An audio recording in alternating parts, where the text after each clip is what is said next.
Udah kamu jadi anak asuh saya. Alhamdulillah. Kamu sampai kuliah aku urus. Teruntuk Kang Deddy Mulyadi, Gubernur Jawa Barat. Aduh Kang, jadi pemimpin tuh jangan kelihatan bener-bener banget lah Kang. Kan tahu sendiri, orang baik itu musuhnya banyak banget. Udah mah programnya keren-keren, ini lagi pakai kasih santunan ke korban peledakan amunisi di Garut, Jawa Barat. Sampai 50 juta per keluarga. Terus anak-anaknya dibiayain sampai lulus kuliah. Ditambah ada anak salah satu korban yang diangkat jadi anak. Bukan apa-apa, kan jadi kebongkar tuh kalau pemimpin sebenarnya bisa tuh bantu rakyatnya sampai akar-akarnya. Asalkan bersih itu pemimpin. Udahlah Kang, pelan-pelan. Ya, ketika kontroversi itu muncul dari KDM mengenai kebijakannya sejauh ini, gitu ya, terutama yang banyak dibahas soal barak militer, nih, gitu ya. Sebenarnya bagaimana sih kondisi di sana ya, gitu, dan bagaimana pendapat dari warganet, ya, mengenai KDM yang ya sebut saja rivalnya itu terus mengomentari, mengkritik kegiatan dari KDM sendiri, yang katanya kurang ini, katanya kurang itu, gitu ya, katanya langkah yang salah, tidak tepat gitu segala macam gitu ya. Coba kita dengerin pendapat beberapa warganet melalui VT-VT berikut ini.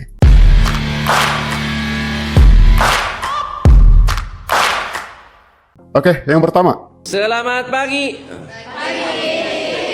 Oke anak-anakku sekalian, sekarang ini ada kebijakan Pak Deddy Mulyadi terkait yang dalam tanda petik kalau anak yang super nakal dikirim ke barak. Setuju atau enggak?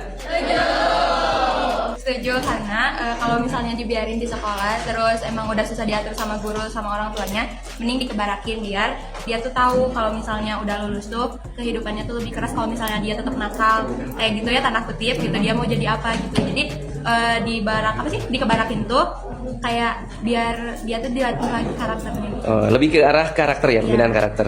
Setuju Pak, biar mendidik mendidik karakter yang lebih baik, terus lebih disiplin. Terima kasih. Ini Bang Dul ngapain sih pakai acara kritik-kritik Kang Deddy Mulyadi? Urusin aja dulu daerahnya, nggak perlu kritik. Emang sih kritiknya masing-masing daerah berbeda cara penyelesaiannya itu seperti apa. Tapi nggak cocok aja soal karakteristik dibentuk di barak militer. Cukup dengan pendekatan ekskul kayak gitu lah, dengan cara cerdas.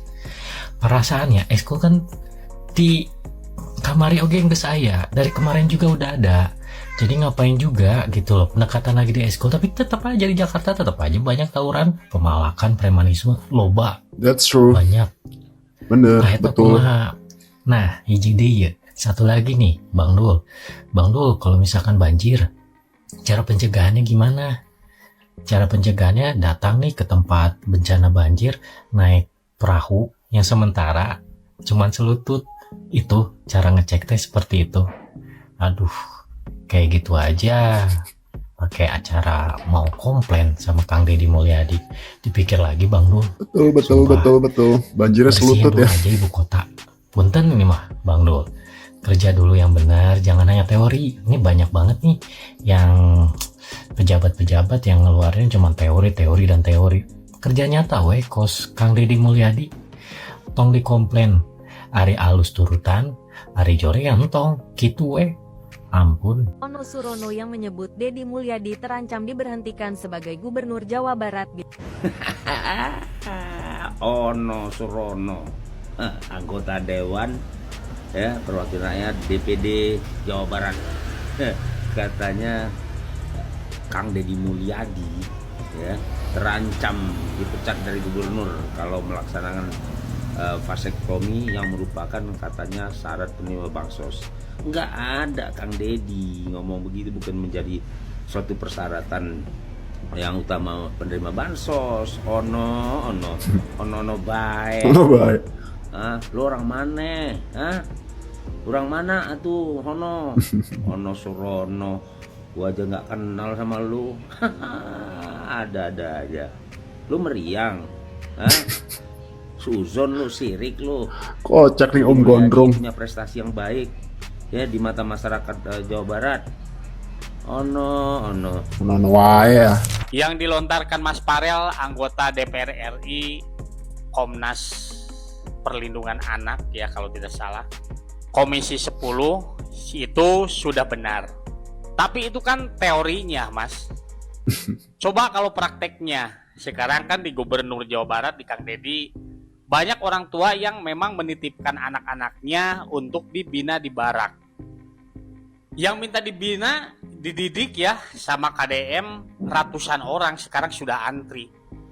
Coba deh bisa dibagi dua ya, kalau 100 mungkin 50 Mas Parel atau Komnas Perlindungan coba Anak, diurusin gitu 50 maksudnya. Kang Dedi. Bagaimana sih hasilnya? Jadi menurut saya solusinya yaitu ya, jadi biar tidak pro dan kontra. Ya, seperti itulah ya gitu. Yang masih jadi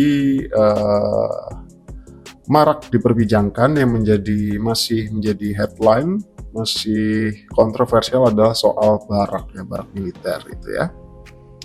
Itu yang sering berseliweran tentang viti-viti membahas soal hal itu gitu. Nah, pada kenyataannya nih warga Jawa Barat sendiri tuh merasakan gitu loh dampak positif yang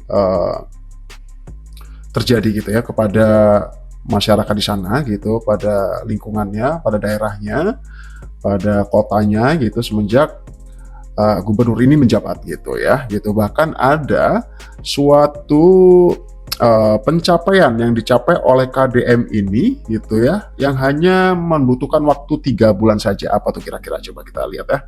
Yaitu soal rekor muri ya, yang kemarin juga aku sempat bahas ya. Jadi Mendagri ini puji Deddy Mulyadi, kelola APBD Jabar, ini menunjukkan prestasi dan kinerja tak bisa dibantah katanya gitu. Hanya membutuhkan waktu 3 bulan saja gitu. Luar biasa loh. Gitu ya.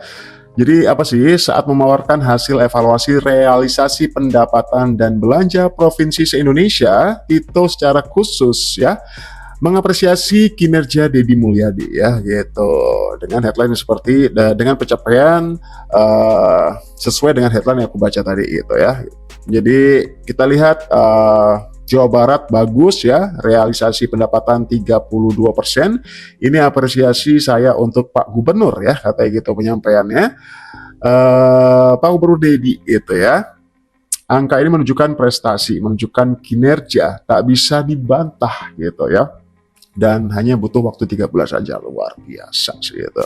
Di medsos berseliweran ya, orang-orang yang sok pinter, sok ganteng, sok pejabat, sok canggih, sok konyol. Dia hanya menyampaikan wacana, mengkritik kebijakan pemimpin saya, pemimpin Sunda, Pak KDM. Nggak bisa, lu jangan banyak wacana. Itu kebijakan raja kami, pemimpin kami. Yang akan merubah nasib kaumnya itu ya kaumnya sendiri dan dipimpin oleh pemimpinnya. Lu atur aja dirimu sendiri, jangan memimpin kebijakan pemimpin kami. Kita lihat, jangan banyak wacana, tapi Pak Deddy membuat sebuah perubahan yang indah. Faham? Oke, balik lagi soal barak militer yang aku bahas tadi gitu ya, kontroversi itu yang masih menjadi hangat diperbincangkan ya. Kita nyambung ke tema tadi di awal. Ya sebenarnya bagaimana sih kondisi yang terjadi di sana gitu ya? Seperti apa sih kondisinya? Apakah benar ya barak militer itu identik dengan olah fisik gitu ya? Atau fokusnya hanya di fisik saja? Itu kenapa beberapa sosok itu mengkhawatirkan ketika anak-anak nakal nih misalnya keluar dari barak militer bukannya menjadi soft boy gitu misal, malah menjadi garang gitu ya, atau menjadi seperti itu pendekatan yang sepertinya beberapa orang ini berspekulasi bahwa pendekatan secara fisik itu tidak cocok dengan beberapa anak yang ada di barak ini gitu, dengan beberapa kondisi yang sebenarnya disiapkan di sana adalah bukan cuma olah fisik saja gitu. Misalnya harus diapain sih, misal kalau di barak itu diapain, banyak kegiatannya guys gitu. Kalau aku sebutin wah udah nggak kehitung ya gitu. Dan itu semua diupload, ditayangkan di YouTube channel KDM sendiri atau Kang Deddy Mulyadi sendiri. Jadi di sana banyak kegiatan dan juga beberapa program apa saja yang dikerjakan di sana untuk para anak-anak selama ada di barak militer gitu.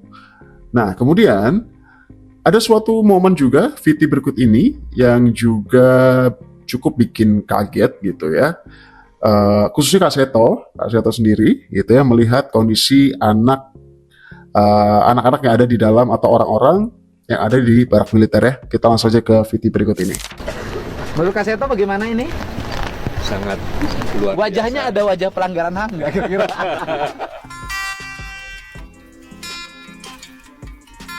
Nanti Bapak nih orang Kanwil HAM, ada nggak hak-hak yang terlanggar sebagai? Ada Pak, tadi kami sudah dialog dengan mereka. Malah mereka diberikan hak-haknya. Kewajiban pendidikan malah dapat hadiah-hadiah tadi Iya. Kan karena problemnya ini kan sekarang ini satu, guru kalah sama murid, dua, orang tua kalah sama anak, ya kan? Di jalan juga petugas kalah sama mereka, karena petugasnya kalau keras jadi masalah. Ini kan hal terjadi seperti ini karena semua orang ragu bertindak, takut salah. Nah, kalau saya ditakdirkan untuk tidak pernah ragu. Kalau saya ditakdirkan untuk tidak pernah ragu, katanya gitu. Nah, momen ini menjadi momen penting yang kalian harus saksikan juga, di mana momen ketika anak bertemu dengan orang tuanya pasca dirinya ada di barak militer gitu ya. Coba kita saksikan.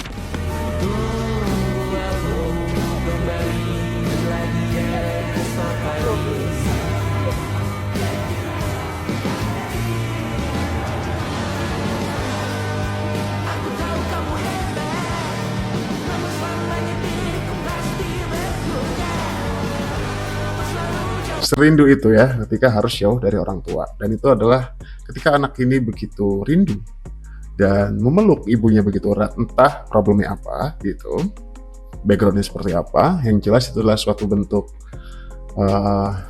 keberhasilan ya gitu, bahwa ya perannya menjadi seorang anak sudah kembali gitu ya, harus nurut sama orang tua sih, itu intinya sih gitu. Oke, ini ada video terakhir ya dari kreator satu ini. Coba kita dengarkan. Anak-anak di Barak TNI yang tidak punya ayah ibu semua menjadi anak asuh Deddy Mulyadi. Nanti dicatatkan ya, yang tidak punya ayah dan ibu itu semuanya jadi anak asuh saya ya, dibiayain oleh mereka. Semuanya dibiayai oleh Deddy Mulyadi. Berkah barokah orang baik, nggak kita punya keempat bapak saya ibu.